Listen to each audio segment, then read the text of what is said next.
तो उस मिस्टेक को करेक्ट करने के लिए मैं बार बार तुम्हारे सामने चॉइस रखूंगा, बार बार तुम्हारे सामने चांस दूंगा अपने मिस्टेक को सुधारने के लिए। मैं तब तक तुम्हारा पीछा नहीं छोड़ूंगा जब तक वो मिस्टेक सुधार नहीं लेते। क्या बोलता है लॉ ऑफ टाइम? अगर तुमने एक भी गलती करी है तो मैं बार बार तुम्हें मौके दूंगा उस गलती को सुधारने के लिए। हाँ, मैं जितनी बार तुम उस वक्त उस चांस से भागोगे उतनी बार वो टाइम डिफिकल्ट होते जाएगा, मुश्किलों से भरते जाएगा। ये वो बोलता है law of time. Law of Karma बोलता है जो कर्म तुम करो उसका फल तुम्हें ही मिलेगा और किसी को नहीं मिल सकता। सीधा सिंपल एग्जांपल इसके लिए, खाना अगर मैं खाऊं तो पेट मेरा ही भरेगा, मेरा खाना खाने से किसी और का पेट नहीं भर सकता, है ना। ये कर्म खाने का मैंने अगर किया है तो उसका फल भी मुझे ही मिलेगा, उसकी पेट भरने की संतुष्टता भी मुझे ही मिलने वाली है। अगर गलत खाना खाऊं तो पेट भी मेरा ही दर्द करेगा, अच्छा खाना खाऊं तो हेल्दी शरीर मेरा ही बनेगा, है ना। इसका असर किसी और को नहीं हो सकता। तो ये है लॉ ऑफ कर्मा। और लॉ ऑफ नेचर वो बहुत डिफिकल्ट है, बहुत। लॉ ऑफ नेचर तो बहुत स्ट्रिक्ट भी है, वो कुछ नहीं देखता, आंखों पे पट्टी बांधा हुआ है उसने। इसके लिए उसको अंधा कानून भी बोलते हैं। कानून अंधा है, वो देखता नहीं है सामने कौन खड़ा है। उसका कहना यह है जो पहले मिस्टेक करता है सजा उसी को पहले मिलेगी। लॉ ऑफ नेचर बोलता है कि जिसने पहले मिस्टेक करी, जिसने पहले रूल तोड़ा, उसी को पहले सजा मिलेगी, उसी को पहले अपनी मिस्टेक सुधारनी होगी और बाद में उसको देख के जिसने मिस्टेक करी है उनका नंबर बाद में आएगा। सिंपल सा एग्जाम्पल देती हूँ, हर घर में होता है, दो भाई बहन है, झगड़ा हुआ उनमें, हम बड़े को बोलेंगे तू तो बड़ा है ना, तू चुप हो जा, तू समझ के ले छोटे को, वो तो छोटा है, उसको इतनी समझ नहीं है। बड़ा तुरंत क्या बोलेगा, उसने पहले थप्पड़ मारा है, उसको पहले समझा, मुझे मत बोल। क्या बोला बड़े ने, उसको पहले समझा, मुझे मत बोल, उसने पहले मुझे थप्पड़ मारा है ना। ये नेचर है ना, स्वभाव है ना, कि जिससे पहले गलती करी उसको पहले सुधारो, मुझे मत बोलो पहले। अगर छोटे ने कचरा कर दिया है घर में, बड़े को बोलो संवारने के लिए, सफाई करने के लिए, करेगा वो बोलेगा उसने किया, उसी को बोल सफाई करने, मैं क्यों करूं। या बड़े ने अगर गंदगी करी हो, बोलेंगे छोटा तू समझ ले, वो बड़ा है, छोड़ दे, उसकी एग्जाम है, तू कर ले, मानेगा छोटा। वो बोलेगा उसने किया, उसी को बोल पहले करने को। This is called law of nature, कि जिसने पहले गलती करी उसी को अपनी पहले गलती सुधारनी है। ठीक है, क्लियर है अभी ये कुदरती नियम एंड ये तीनों लॉज। और इन तीनों लॉज में हमारे सारे कर्मा बंद कर आते हैं। एक हमारी चूक हमें पूरा जमीन पे ले आती है, एक चूक, एक मिस्टेक। हम सिंपल सी एक बोल देते ना, अरे मैंने तो एक छोटा सा तो झूठ बोला था, कौन सा इतना बड़ा मैंने ये कर लिया है। एक छोटी सी तो झूठ बोली थी मैंने कि नहीं मैंने नहीं खाया। जैसे फॉर एग्जाम्पल एक फैमिली है जहाँ सास बहुत स्ट्रिक्ट है, वो बहुओं पे बहुत नजर रखती है, क्या खा रहे, क्या पी रहे, क्या नहीं, क्या बचा है क्या नहीं। हाँ, बहू को बहुत भूख लग गई मगर सास के पहले वो खा नहीं सकती, तो उसने खाना बनाते बनाते छोटा सा पीस खा लिया। ठीक है, भूख लग गई, खा लिया। अब जब सब खाना खाने बैठे तो भगवान को भोग चढ़ाना होता है ना, तो बड़े ने पूछा, बड़े जो घर के बुजुर्ग होते हैं, खाना झूठा तो नहीं किया है ना किसी ने, हम भगवान को भोग चढ़ाए? तो जो बनाने वाले होते हैं उनकी जिम्मेवारी होती है, उन्होंने बोले नहीं नहीं, खाना झूठा नहीं है, आप भगवान को चढ़ा सकते हैं। जिसने चखा है, जिसने खाया है खाना, उसी ने झूठ बोल दिया कि नहीं नहीं, खाना तो किसी ने नहीं झूठा किया हुआ है। ये मामूली सी झूठ है, किसको लगता है इतना सीरियस है? नहीं ना लगता, और झूठ आकर झूठ ही होता है। उसका ये झूठ का असर कहाँ तक जाएगा?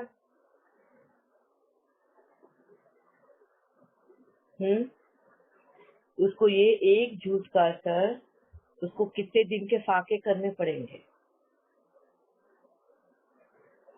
ब्याज समय चुकता करना होता है। फाके करना मतलब पता है ना, बहुत जोर की भूख लगती है मगर खाना नसीब नहीं होता। सामने वाले को खाना खाते देखोगे मगर तुम्हें खाना नहीं मिलेगा। इसको बोलते हैं फाके करना, है ना। एक झूठ छोटा सा, बहुत बार हमने बहुत सारी गलतियां करती रहती है, मगर साफ इनकार कर देते हैं कि नहीं, हमने नहीं किया, मैंने नहीं किया, मुझे नहीं पता, किसी और ने किया होगा तो मुझे नहीं मालूम। जबकि हमारी आंखों के सामने कोई और को करते देखा है, हमें पता है, और फिर भी हम मना कर देते कि हमें पता ही नहीं।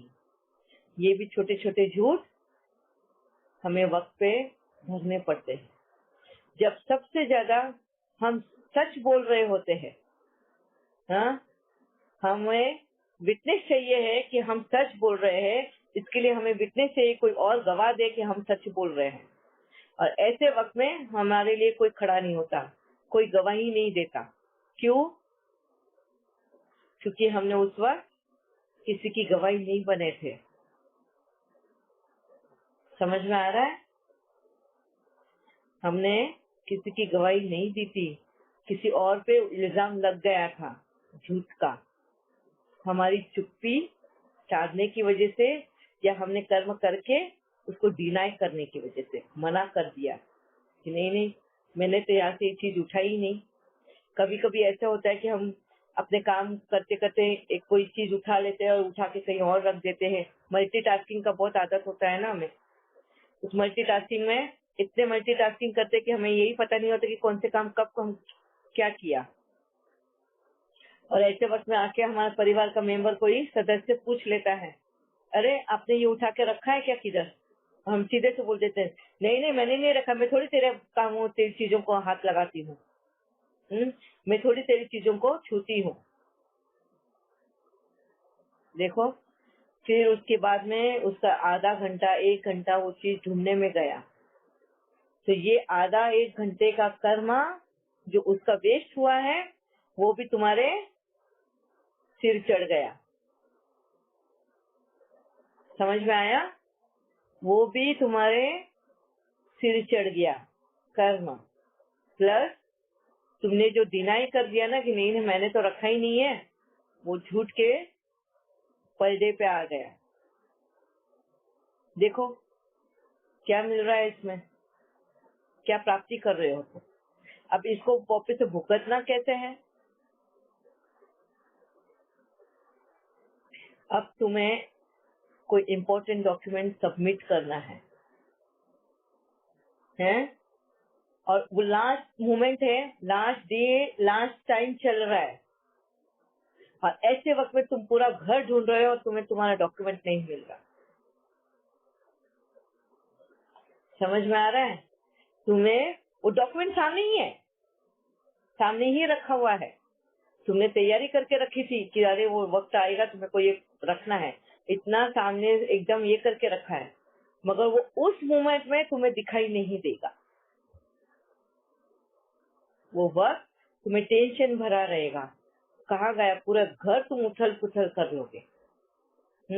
उस इतने टेंशन में रहोगे कि वक्त जा रहा है और मेरा काम टाइम पे नहीं हो रहा है। ये है वो उस बैकफायर का। कौन सी मामूली सी, हमारे लिए वो मामूली थी ना,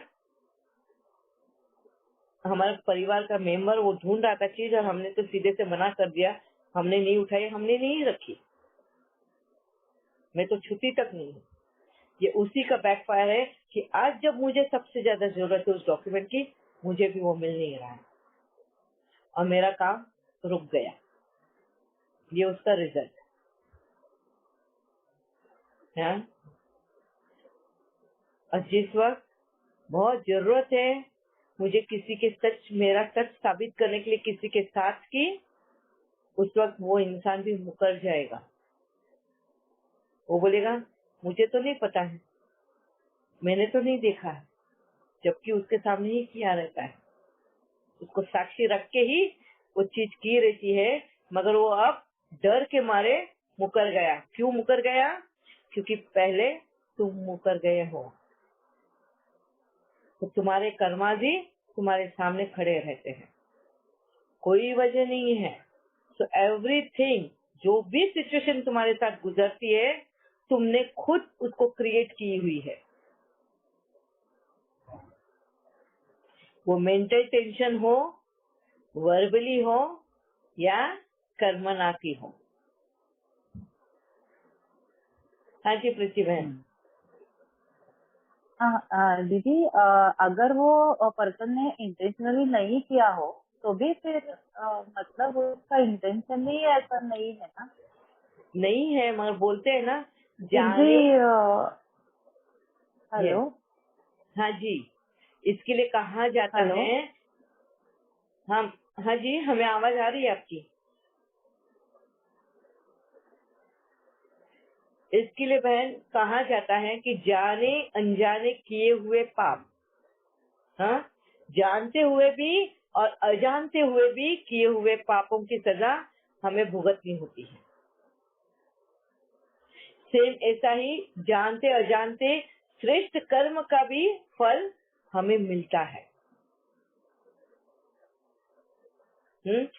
जब श्रेष्ठ कर्म का फल हमें मिलता है, तब हम कभी नहीं पूछते कि मैंने ऐसा कौन सा कर्म किया जिसका मुझे ये रिजल्ट मिल रहा है। हाँ, आज मुझे बिना मेहनत किए, बिना कुछ किए, मैं बैठे बैठे खाना खा रही हूँ। दीदी एक क्वेश्चन पूछूं? हाँ जी पूछिए।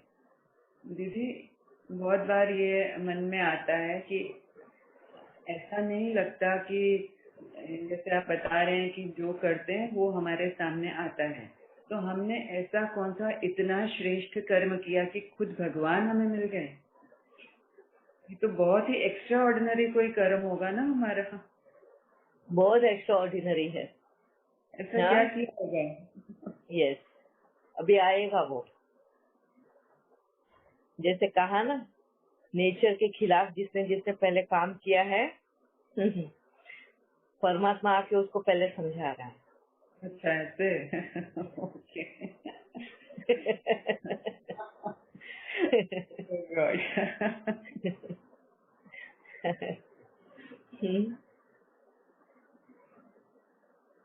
तो गलती जाने अनजाने की हुई, ये अच्छा गलती नहीं है, ये गलती का फल है।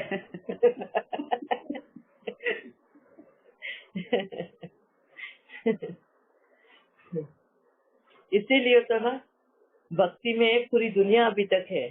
हाँ, ज्ञान मार्ग में मुट्ठी भर भी लोग नहीं है। वक्त लग रहा है, नहीं तो परमात्मा को क्या वक्त लगता है क्या किसी को बात समझाने के लिए? मगर वो हमारे थ्रू ही हमारे कर्म खत्म करवाना चाहता है, क्योंकि ये भी कुदरती नियम है। पाप मैं करूं और सजा किसी और को मिले, ऐसा हो नहीं सकता। हाँ, खून में करेगी और दूसरे को सजा मिले, तू मेरे बदले में तू सजा काट ले, क्योंकि तेरे में बहुत सहनशीलता है, तू जेल में रह सकती है। चलेगा? हाँ, उसके बदले में मैं तेरे को पैसे दे दूंगी, मत तू जेल में रहे मेरे बदले। ऐसे करते भी है लोग, मगर ये एक बड़ा भ्रम है। दीदी भगवान मिल गया ये तो कोई सजा नहीं है, ये तो बहुत नहीं अच्छा है। मतलब भले ही हमको सुधारना पड़ रहा है, लेकिन बाबा तो हमारे साथ है ना, वो तो मिला है ना। हाँ, मगर भगवान मिला है। अब भगवान आके हमसे ये सारा जो लग्जरी है ना, हमारा कंफर्ट जोन, उससे निकाल रहा है। वो भी अच्छा है, उससे निकलना जरूरी था। मतलब अभी जिस तरह से आपने भी समझाया है कंफर्ट जोन के बारे में, तो इससे पहले हमको कुछ पता ही नहीं था। अलबेलापन, आलस्य के बारे में कुछ पता ही नहीं था, लेकिन अब जो समझ में आ रहा है इससे कोई मुश्किल नहीं लग रही है। ऑन द कॉन्ट्ररी, और पावर निखर के बाहर आ रही है, ये अनुभव Yes. है। ये क्योंकि ये पॉजिटिविटी जो हमारे अंदर आई है, उस वजह से जो बाबा ने हमारे अंदर ज्ञान क्लियर कर दिया, और वो पॉजिटिविटी जो भर गई हमारे अंदर, इसके लिए हमें बहुत सहज लगता है अभी ये जर्नी। मगर सोचो, आज जो मैं जिस दौर से गुजर रही है, ऐसा दौर अगर किसी अज्ञानी के पास आ जाए तो फूट जाएगा, खत्म हो जाएगा। हाँ, ये फर्क है वो है भी ना? ज्ञानी हो जाएगा ना। इसीलिए तो दुख भरा है ना दुनिया में। रो रहे, तड़प रहे, खाने को नहीं मिलता है। बोलते हैं अगर मैं नहीं खा सकती हूँ, मैं नहीं मुझे नहीं मिलता तो मैं क्यों दूसरों को खिलाऊं? हाँ, जब अज्ञानी लोग तो यही करते हैं ना। मेरे को घर नहीं मिल रहा है तो मैं दूसरों को क्यों घर में रहने दूं? उनके भी घर तोड़ो। मेरे को सुख नहीं मिल रहा है तो मैं दूसरों को भी सुखी रहने नहीं दूंगी। ये तो है अज्ञानी लोगों का काम। इसी वजह से तो इतना क्लेश और कलेश हो रहा है। इतने जो बॉर्डर फाइट्स है, ये सब क्या है? मेरी पोजीशन पे अगर कोई बैठा हुआ है, उस पोजीशन पे क्यों फाइट्स हो रहे हैं? मुझे वो पोजीशन चाहिए। अगर मुझे नहीं मिलेगी तो तू भी नहीं, मैं भी नहीं। बोलते हैं ना, तेरा भी नहीं मेरा भी नहीं, गया वो पानी में। अच्छा, तो समझ में आया कैसे है ये लॉ ऑफ कर्मा का? अब आप लोग यहाँ पे कोर्स कर रहे हो, है ना?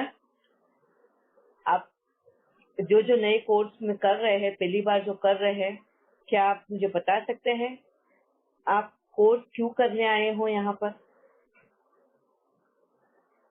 आपका पर्पस क्या है 7 डेज का कोर्स करने का? जो मैंने फर्स्ट डे आप लोगों को पूछा था क्वेश्चन, पर्पस याद रखना है। मन की शांति के लिए। यस, मन की शांति के लिए। हाँ जी रीत बहन।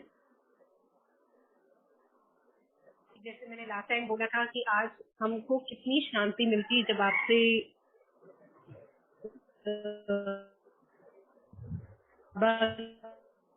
आपकी आवाज मिलते हैं, क्लियर बहुत नहीं है। शांति मिलती है। जैसे आपकी आवाज की नहीं जोत आ रही। जगा सके। ओके दीदी, कोई नहीं। अभी आ रही है? हाँ, अभी आई।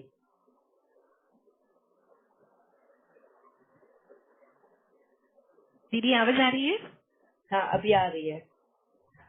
ओम शांति दीदी, ओम शांति। हाँ जी। हाँ ललिता बहन। हाँ जी, हाँ जी, ओम मुझे शांति। भी बहुत अच्छा लग रहा है आपका हाँ। कोर्स करके। मुझे भी हाँ। बहुत शांति मिल रही है। हाँ, थैंक यू बाबा। हाँ आपने कल भी ज्वाइन किया था शायद, मैंने देखा था आपको। हाँ जी, हाँ जी, मैं बोली जब तक आपने कट किया, तो हाँ, इसके लिए मैं कल आपसे बात नहीं कर पाई। आज मैं आपसे मिली, बहुत बहुत अच्छा लग रहा है। थैंक यू बाबा। अच्छा, न्यू कमर्स को और मैं आपको पूछना भी चाहती थैंक हूँ जो 7 डेज का अभी जो फ्रेशली कोर्स कर रहे हैं, दीदी। ममता बहन बोलना चाहती हैं। हाँ जी हाँ। सविता बहन। हाँ ये कोर्स से मेरे को मालूम हुआ कि जो रिलेशन है हमारे, उसमें हमें कैसा बर्ताव करना चाहिए और एक्सेप्ट कैसा करना चाहिए। स्वीकार का जो जादू है वो मैंने समझ लिया, और उसी वजह से जो बहुत झगड़े होते हैं और मन में बहुत क्लेश होते हैं, उसको कैसे हैंडल करना, ये आपकी बातों से अच्छी तरह से समझ सकती और आगे भी समझेंगे। हाँ, तो ज्ञान की तृष्णा आपको खींच लाई यहाँ पर। हाँ जरूर। एक को मैं भी शांति उनसे की। सहमत हूँ दीदी। हाँ जी, और मैं भी सहमत हूँ उनसे। वो समझ कैसे लेना है दूसरे को, उसे और रिलेशन में कम फ्रिक्शन आ रहे हैं अभी। Very good. ये हाँ, किसी को ज्ञान खींच लेकर आया तो किसी को शांति खींच के लेकर आई, तो किसी को प्यार खींच के लेकर आया। और कोई है न्यू कमर जो कर रहे हैं अभी फर्स्ट टाइम कोर्स? हाँ, ओम शांति दीदी, श्वेता बोल हाँ रही जी हूँ। श्वेता बहन। हाँ जी। हाँ, जैसे स्पिरिचुअलिटी और परमात्मा के बारे में जानने की इच्छा तो सबको रहती है, पर वो सुनते हैं और मतलब टीवी में और यूट्यूब पे वीडियोस देखते हैं, पर वो क्लैरिटी नहीं रहती है जो अब आपके साथ रेगुलरली जो सुन रहे हैं उससे जो आ रही है, तो क्लैरिटी मिल रही है उसमें। तो परमात्मा को ढूंढते हुए आप आए, है ना? स्पिरिचुअल रास्ते से परमात्मा के रास्ते पे परमात्मा को ढूंढते हुए आप आए। वैसे पहले भी परमात्मा को ढूंढ रहे थे, मगर अभी सही रास्ता मिला है आपको। और किसी को? मीरा बहन बोलिए। कौन? मीरा? हाँ जी बोलिए। मेधा बहन। हाँ जी मेधा बहन। हाँ, ओम शांति दीदी। हाँ जी। मुझे आपसे बहुत ज्ञान मिलेगा ये मालूम था, लेकिन एक बार मैं मैथिली के यहाँ आपसे मिली थी, तो मैं बहुत प्रभावित हो गई थी आपकी व्यक्तित्व। तो मुझे ऐसा लगा ये गोल्डन चांस है, हफ्ता भर हम प्रतिमा दीदी को सुन सकते हैं, तो इसलिए मैं आई। तो इसका मतलब आप भी परमात्मा के ही खोज में आए? परमात्मा की खोज में आए, और उसके बारे में वो जो पहले जिन्होंने बताया ना कि वो ऐसा यूट्यूब पे देख के और देख करके नहीं, प्रत्यक्ष हम जब गुरु के मुंह से सुनते हैं तो उसमें ज्यादा आनंद मिलता है और ज्यादा ज्ञान मिलता है, ऐसा लगता है। इसलिए आपको पर्सनली मिलने का आनंद मिला हमें हफ्ता भर, इसलिए थैंक यू। ये तो बहुत बड़प्पन है आपका। Very nice. और ओम शांति दीदी। हाँ जी।